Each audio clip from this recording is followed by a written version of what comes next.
Բարև ձեզ, մերօրյա հրամայականովն է ձեզ հետ։ Այսօր խոսելու ենք հաշմանդամություն ունեցող անձանց շահերի պաշտպանության եւ ներառականության մասին եւ մերօրյա հրամայականով հյուրընկալել ենք Լուսաստղ ՀԿ նախագահ Անի Գաբրիելյանին։ Բարև ձեզ, Տիկին Գաբրիելյան, շնորհակալություն հրավերն ընդունելու համար։ Բարև ձեզ, շնորհակալություն հրավիրելու համար։ Եվ միանգամից խոսելով հաշմանդամություն ունեցող անձանց մասին, ուզում եմ սկսենք հենց այս կետից, բժշկական մոդելից անցում դեպի իրավական մոդել։ Արդյոք սա արդեն զգալի է հաշմանդամություն ունեցող անձանց համար։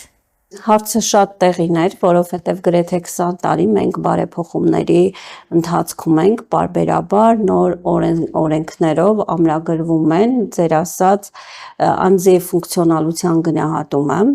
եւ բժշկական մոդելից այժմ ամբողջովին անցել ենք ֆունկցիոնալության գնահատման եւ դա տարբեր ոլորտներում երևում է, սկսած բժշկափորձագիտական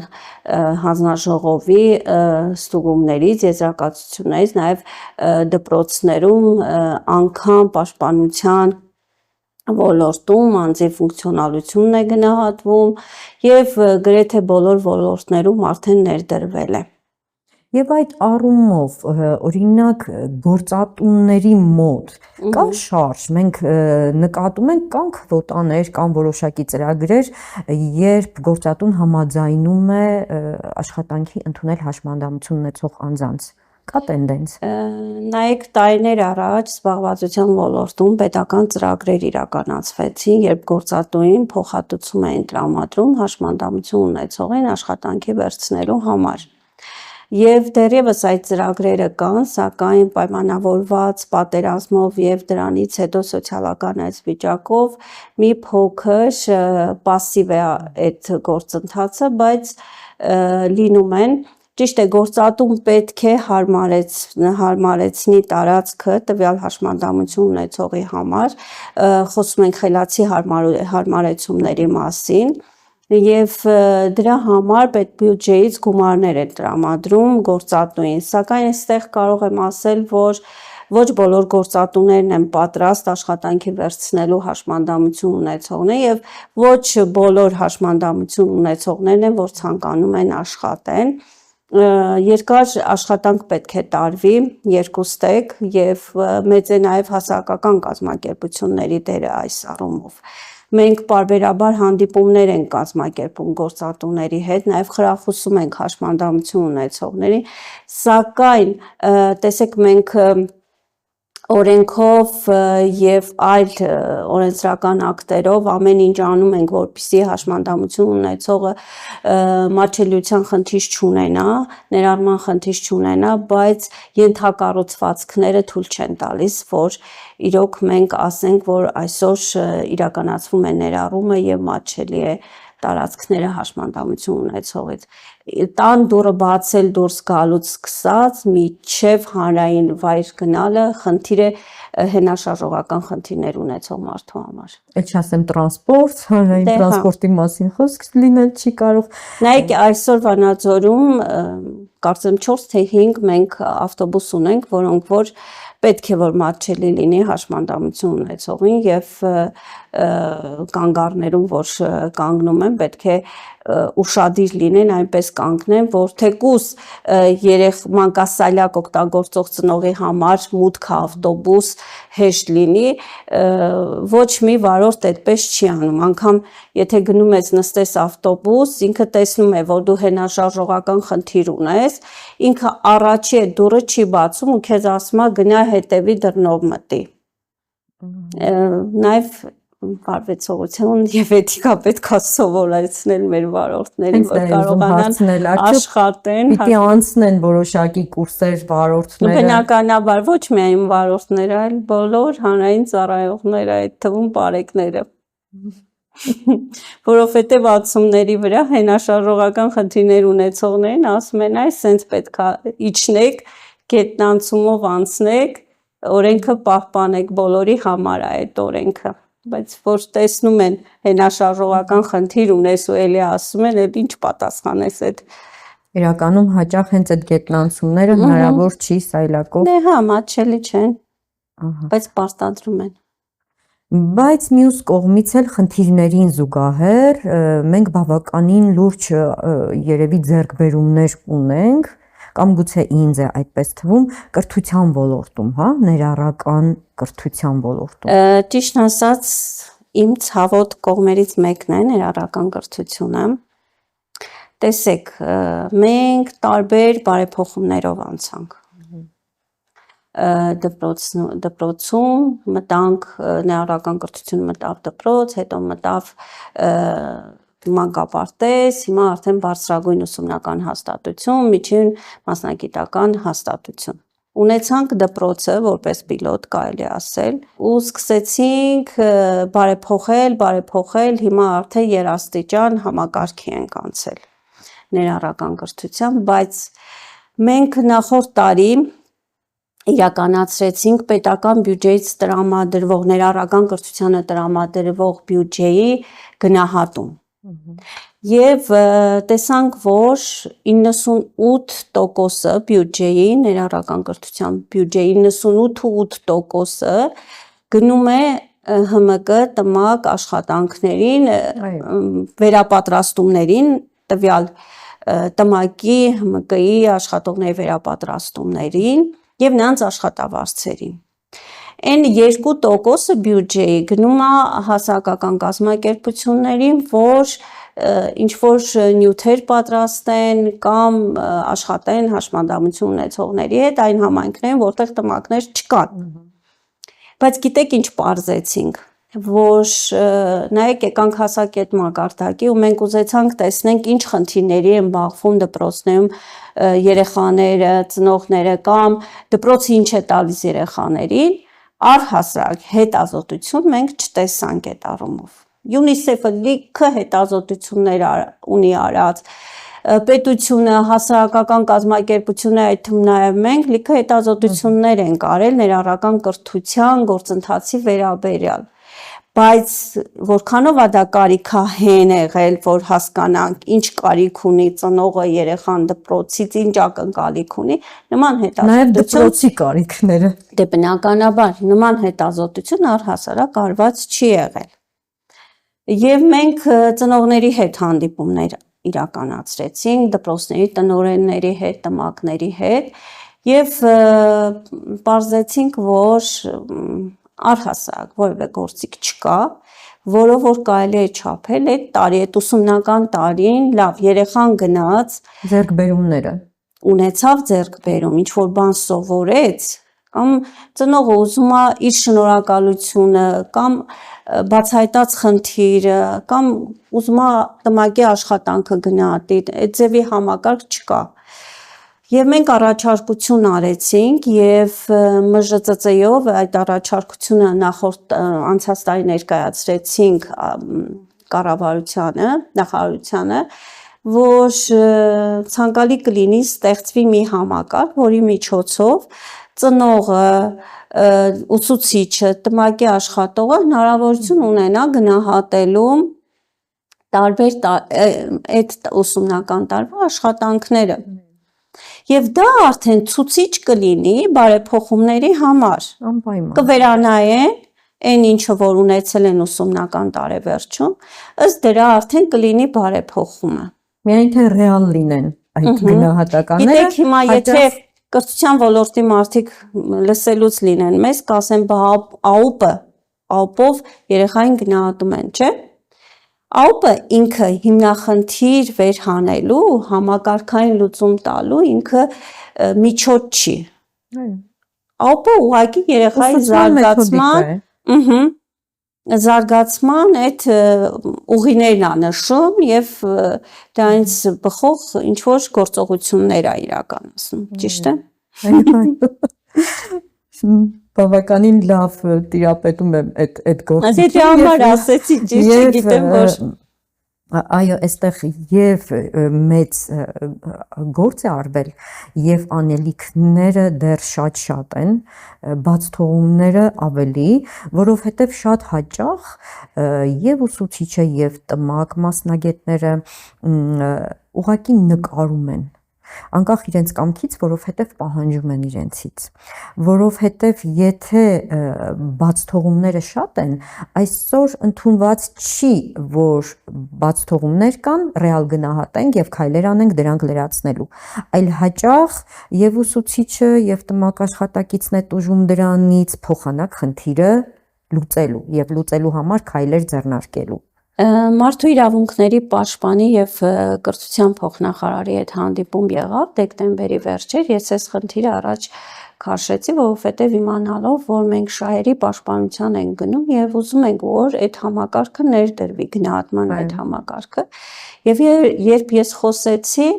մեր փոխնախարարը ասեց, որ մենք տմակների վերահսկման մի համակարգ ենք մտցրել, պլանշետներ ենք իրենց տալու, որ գնան իրենք դպրոցներում այդ պլանշետներով ներկա, բացակա ու մյուս ինչ-որ քայլեր անեն։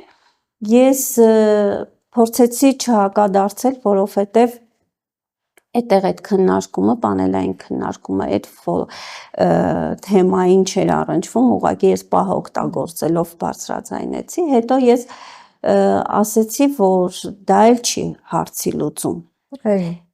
Մակերեսային քայլեր են դրանք։ Մենք էլ գիտենք, որ կարա տմակի աշխատողը գնա այնտեղ նշի, որ ինքը ներկա է, դու գնա գա նշի, որ ինքը արդեն վերջացրել աշխատանքը գնա։ Այսօր հենց այդ քերթիկները կան։ Չեմ էլ ուզում տմակի աշխատողներին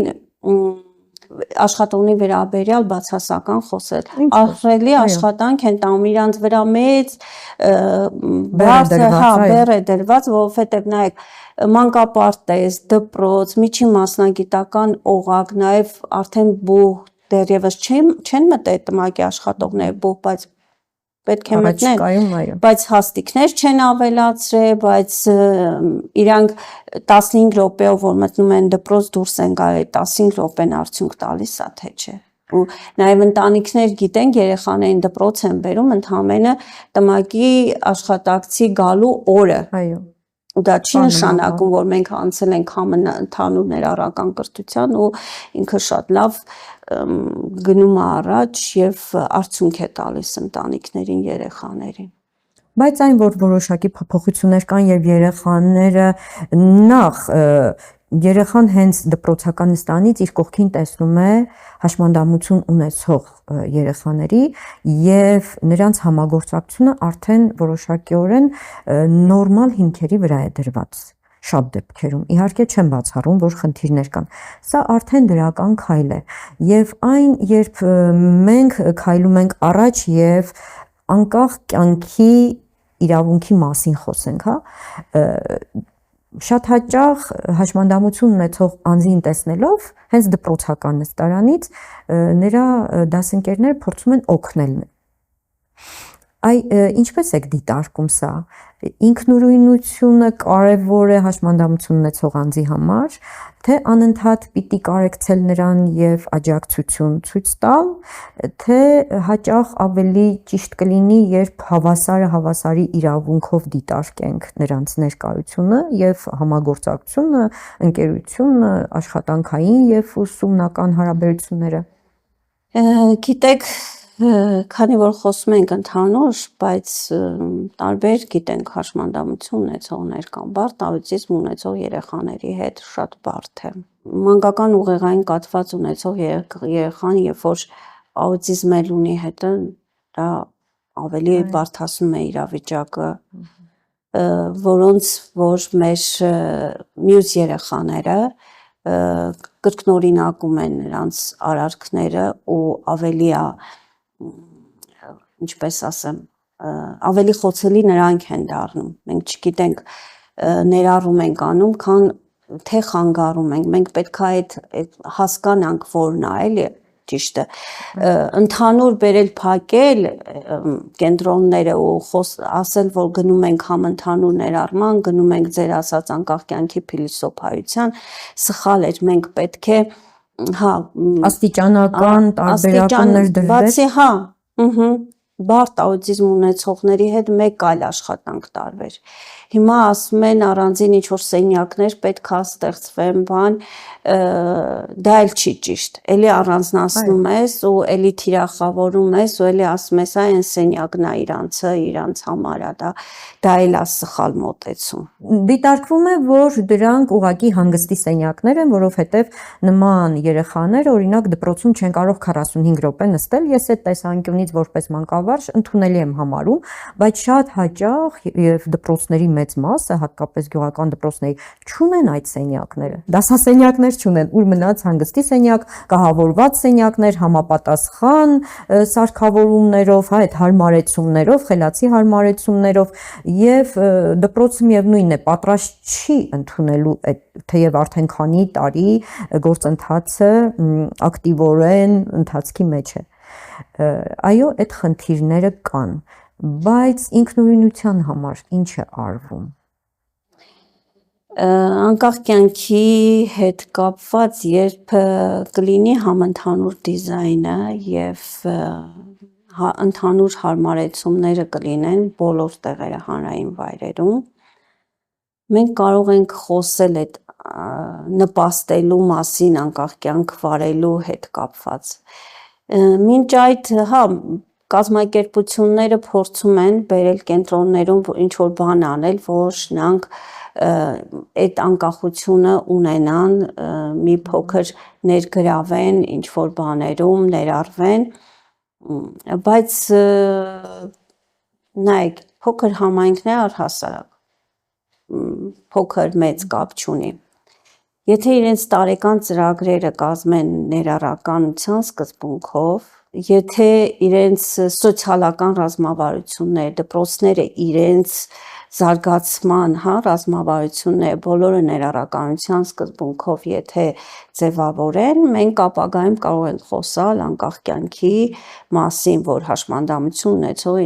իր համայնքում կարա անկախ կյանք վարի։ 21-րդ դարում ենք, բայց ես կարող եմ ասել, որ ընտանիքներից էլ է գալիս, որովհետև կան ընտանիքներ, որ դեռևս չեն ուզում խոսել իրենց հաշմանդամություն ունեցող մարդու մասին, կամ տանիքում։ Ուրեմն գիշերօթիկները երբ փակվեցին, մեր Վանաձորի հատուկ դպրոցն էլ որ փակվեց, մենք տնայցեր արեցինք հասկանալու այդ երեխաների, այդ ընտանիքների ճակատագրերը ինչպիսին եղավ, ոնց դասավորվեց, դե ընտանիքներ կային, որ երեխաներին բերել էին այդտեղ գիշերօթիկ ու իրենք աշխատում էին, բայց փակվելուց հետո մայրերը մնացին տանը ու ցավալի իրականություն տեսանք, որ շատերը իրենց այդ բանը մտավոր հոգեկան, ասենք, խնդիրներ ունեցողներին մեկ սենյակում փակել էին ու անգամ գյուղում չգիտեն, որ այդ ընտանիքի այդ երեխան բարդ խնդիրներ ունի։ Ու հիմա էլ կան շատ ընտանիքներ, նայեք մեր ադակենտրոն, որ բերում են երեխային, տեսնում ենք, որ իր մոտ աուտիզմ է, երեխայի մոտ աուտիզմ արդեն 4-5 տարեկան է, ասում ենք ինչի չեք տանում գնահատման երեխային տարեք, թող ֆունկցիոնալության գնահատում անցնի երեխան, որ կարողանա այլ կենտրոններից եւս օգտվել։ Երբ մենք խոսում ենք, երեխային տանում են ու այլ ընդհանրապես չեն վերադառնում, որովհետև իրանք չեն ուզում, չեն ընդունում իրենց երեխայի խնդիրը։ Այսինքն այստեղ լուրջ աշխատանք պիտի տարինային մայրերի հետ, ծնողների հետ, կրթական լուրջ գործընթաց պիտի կազմակերպվի։ Ունենք Արցախից տեղահանումից հետո մենք ակտիվորեն ներգրավեցինք հայտնաբերելու գործընթացով, որ այն ընտանիքներին բացահայտենք, փորձենք աջակցություն տրամադրենք, որոնցում ունեն հաշմանդամություն ունեցող երեխաներ, անձիկ, եւ 12 ընտանիքի հետ սկսեցինք աշխատել, 12 ընտանիքից երևի 7 ընտանիքում կային հաշմանդամություն ունեցող երեխաներ, որոնք առհասարակ դպրոց չէին գնացել։ Իսկ նրանցից այդ 7-ից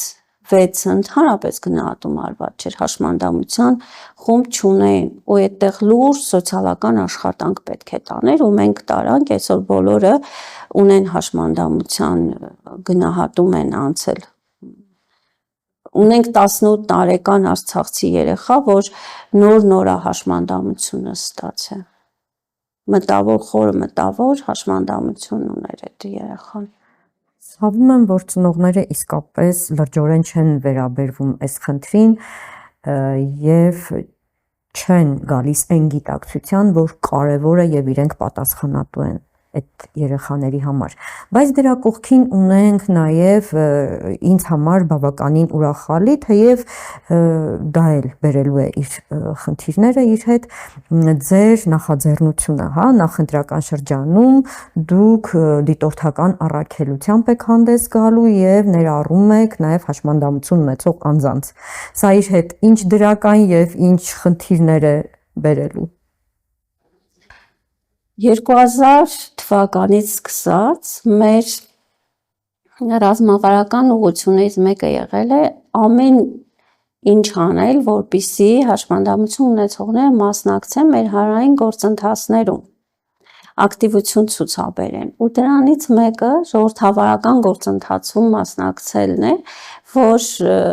մենք պարբերաբար գրեթե բոլոր ընտրություններին հանդես ենք եկել դիտորդական առաքելությամբ ու հիմնականում հաշմանդամություն ունեցող երիտասարդներն են դիտորդություն արել, նաև նրանց հետ մեր կամավորները։ Եվ հիմա եւս այս ընտրություններին եւս մենք դիտորդական առաքելություն ենք իրականացնելու, արդեն Կենտրոնական ընտրական հանձնաժողովի կողմից հավատարմագրվել ենք, արդեն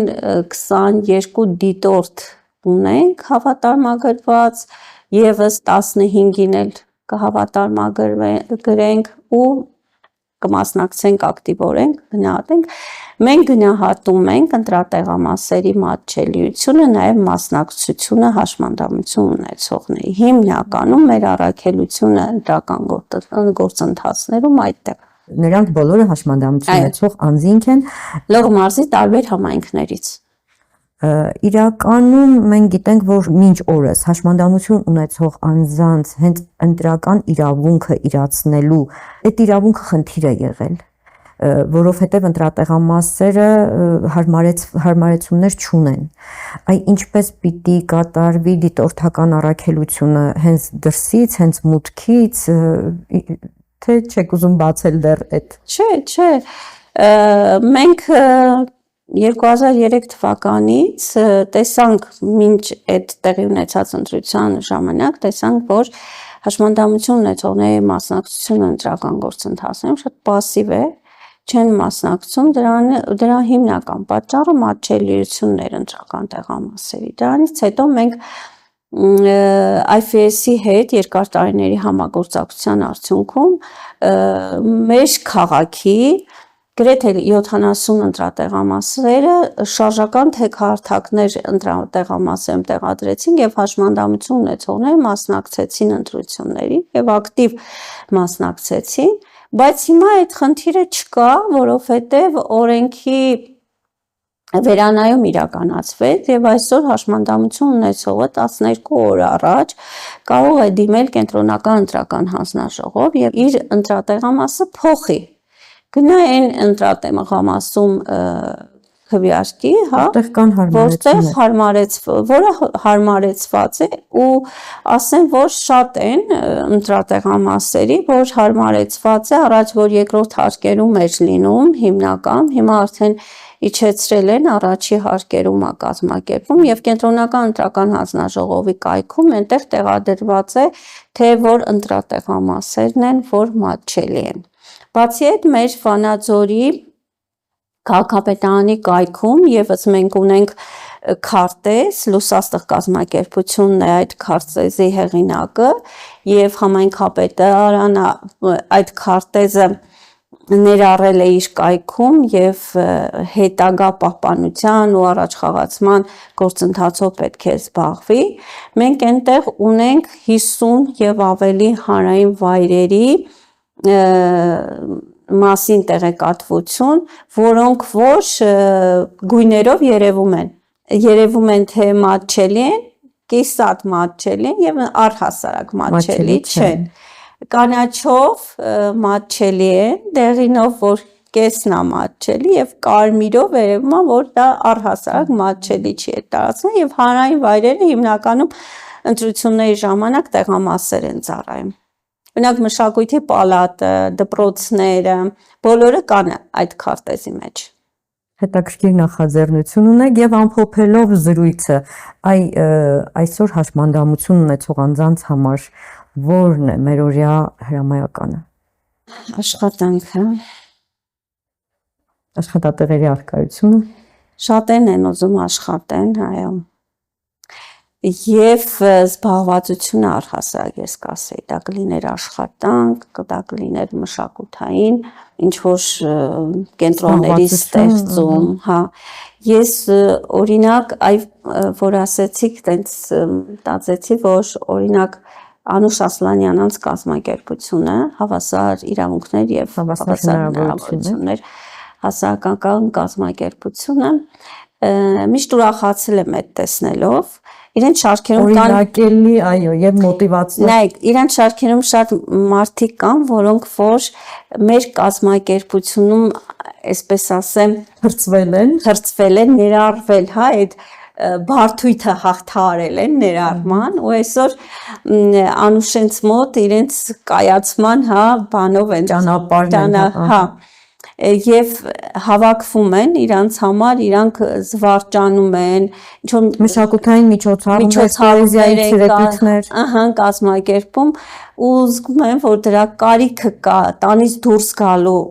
խնդիր ունեն, ասենք, պարբերաբար զանգում են, դուք ինչ որ բան չեք կազմակերպում, որ մենք դուրս գանք, զգում ենք, որ այդ խնդիրը ունեն։ Կյանքի աշխուժացման խնդիրը կա եւ անհրաժեշտությունը կա։ Հա, այդ խնդիրը կա։ Հայաստանի բնակչության 7%-ից ավելին են հաշմանդամություն ունեցող անձինք եւ նրանց մարդկային ներուժը պետք է տեղին օգտագործել։ Ձեզ հետ էր մերօրյա հրամայականովը, մեր հյուրն էր Լուսաստղ հասարակական կազմակերպության նախագահ Անի Գաբրիելյանը։ Շնորհակալություն, ցտեսություն։